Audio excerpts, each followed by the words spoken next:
हमने पिछली वीडियो में पढ़ा था कि किस तरीके से रैयतबारी और महलबारी सिस्टम के आने के बाद जो सेटलमेंट और फिर रेवेन्यू फिक्स होने लगा, लेकिन यूरोप से जो गुड्स आने लगे उसकी वजह से जो इंडियन आर्किटेक्चर्स थे आर्टिशंस थे, उनकी जो डिमांड थी वो कम होने लगी।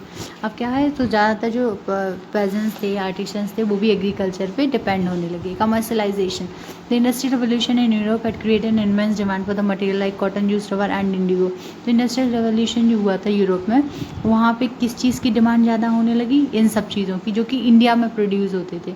The colonial government force the peasants to grow these cash crops and sell them at the very low rates.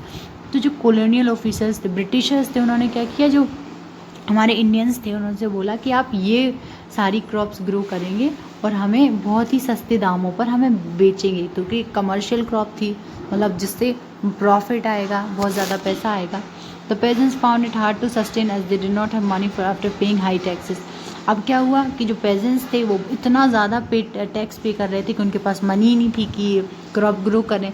They further impoverished as they could not grow crops for their own consumption. और बहुत ज़्यादा और वो हो गए गरीब, क्योंकि वो अपने लिए ये क्रॉप्स नहीं ग्रो कर पाते थे, खाने के लिए खाना नहीं बना सकते थे, ग्रो नहीं कर सकते थे। तो ये कमर्शियल क्रॉप जो यूरोपियंस ने बोला था वो कैसे बनाते, ठीक है।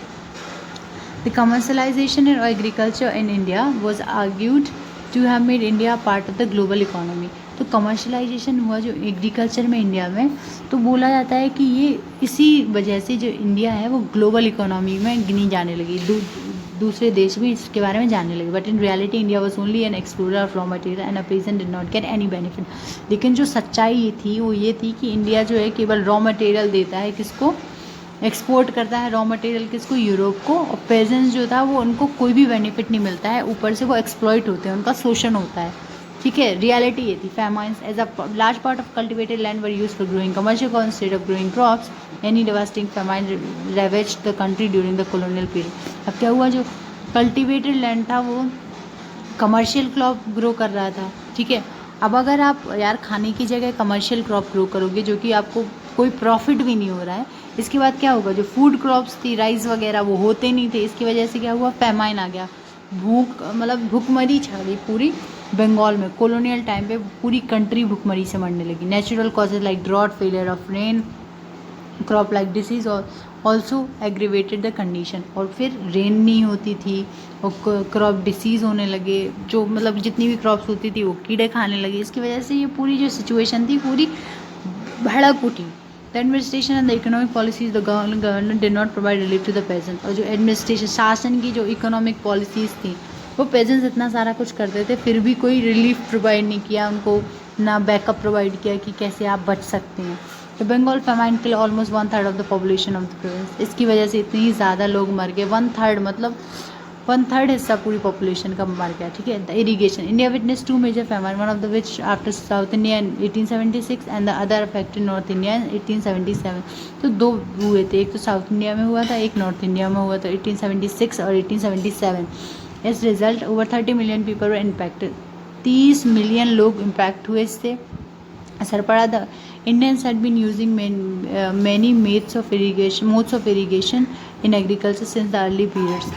और जो इंडियंस थे वो बहुत समय पहले से ही और इरिगेशन के तरीके ढूंढते थे। अगर रेन नहीं होगी तो क्या क्रॉप्स नहीं होगी, तो उसके बाद से वो लोग ये सोचने लगे, जैसे tanks, wells, canals from the past existing now in the country. तो कुएँ खोदने लगे, कैनाल बनाने लगे ताकि उन्हें पानी मिले क्रॉप्स को। Modern methods such as barrages were constructed in the country to irrigate more acres of land for cultivation. Nevertheless famines were common in colonial India. तो आज के समय पे तो हम देखते हैं कि कितना बोरवेल्स हो गए हैं, सब कुछ हो गए हैं, तो इरिगेशन का इतना प्रॉब्लम नहीं। लेकिन फेमाइन जो थे वो बहुत कॉमन थे इंडिया में, ओके।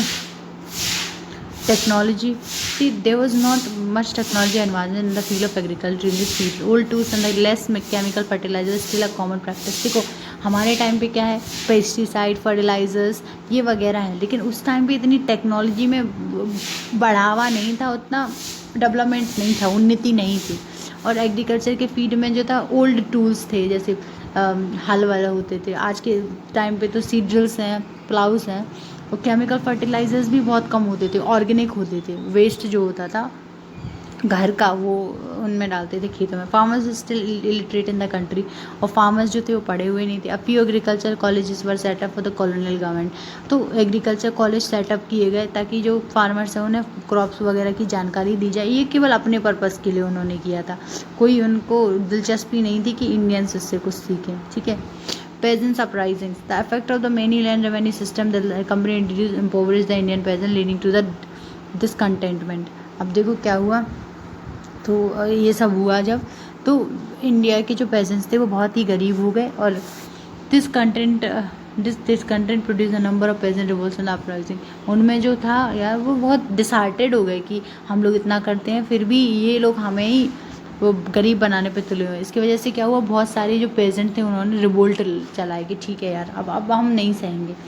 तो zamindar rich money landers were the usual targets of this uprising, they were the main exploiters. तो पेजेंट्स को पता था कि ये जो मनी लैंडर्स हैं जो ज़्यादा हमें वो एक्सप्लॉइट करते हैं, हमारा शोषण करते हैं, तो इनके जो टारगेट थे कि इस लड़ाई में इन्हें ख़त्म करना है।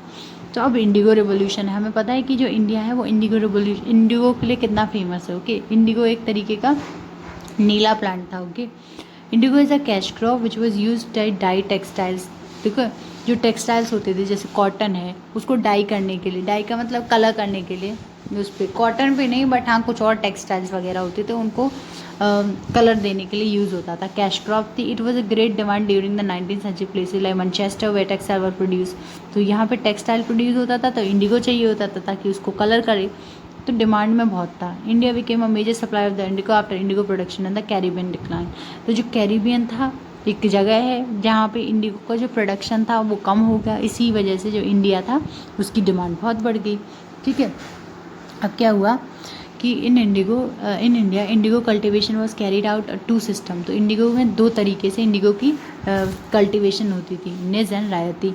निज सिस्टम जो था, so labourers cultivating indigo on plantations owned by the rich planters. Okay, तो indigo on the plantations owned by rich planters, जो रिच प्लांटर्स होते थे एक, तो वो एक जो मतलब प्लांटेशन जो होती थी इंडिगो की उन जगहों पर होती थी जो रिच प्लांटर्स होते थे उनके लैंड पे होती थी। In the ryoti system the cultivator were force to take loans from the planters in return for growing indigo on their land. और जो कल्टिवेटर्स थे उन्हें फोर्स किया जाता था कि आप लोन लो प्लांटर्स से जो प्लांट करते हैं, इन return for growing indigo on their land. और इससे क्या होगा, किस लिए लोन लो, क्योंकि आप उनके जो खेत हैं उन पे आप इंडिगो उगा रहे हो, इसके लिए लोन लो आप उनसे रिटर्न में। दो चीज़ें ये पैरेलली चलेंगी। The cultivators were then force to sell the crops to the planter at a fixed rate. और जो कल्टिवेटर्स थे जो कल्टिवेट करते थे उन्हें प्लांटर जो था उन्हें बेचनी पड़ती थी ये इंडिगो की क्रॉप बहुत ही सस्ते प्राइस में। The ryoti was more common system and was extremely exploited at the peasants were forced to grow indigo and nothing else. और रायती में क्या था, वो बहुत ज़्यादा कॉमन सिस्टम था। इसमें क्या था, बहुत ही ज़्यादा शोषण होता था पेजेंट्स का जो कि क्रॉप्स ग्रो करते थे और उन्हें ना कि कुछ मिलता था, बस केवल ग्रो करते थे वो। Being unable to repay the loans the peasants thus became indebted मतलब उन पर कर्जा चढ़ गया क्योंकि पेजेंट्स तो लोन ही नहीं पे कर पा रहे थे, कैसे करते आखिर, उनके पास पैसे ही नहीं थे। The indigo rebellion broke out in Bengal in 1859। Indigo का भी वो रिबेलियन हुआ। It was violent uprising in with the peasant attack the operation and the exploited planters. जो प्लांटर्स थे जिनसे वो लोन लेते थे और किसके लिए, ताकि वो इंडिगो क्रॉप्स ग्रो कर सके, तो मेन टारगेट उनका यही थे, इन्हें मारना है। It was fueled by the growing impoverishment of the peasants and the insensitivity of the ruler।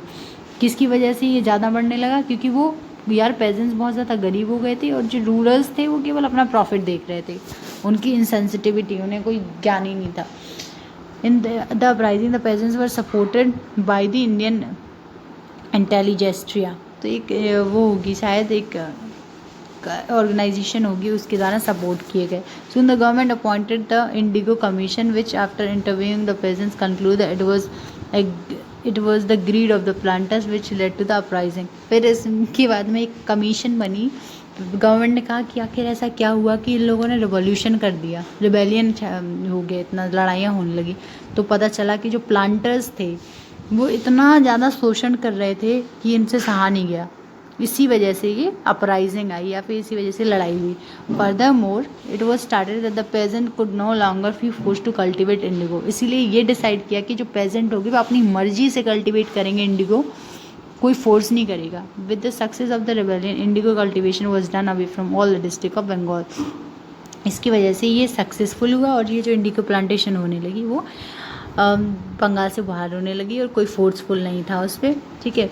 Much later another popular movement against forced indigo cultivation took place in Champaran Bihar which was the practice continue until 20th century. अब चंपारण जो movement था वो गांधी जी आए थे 1915 में, उसके बाद हुआ था, ठीक है।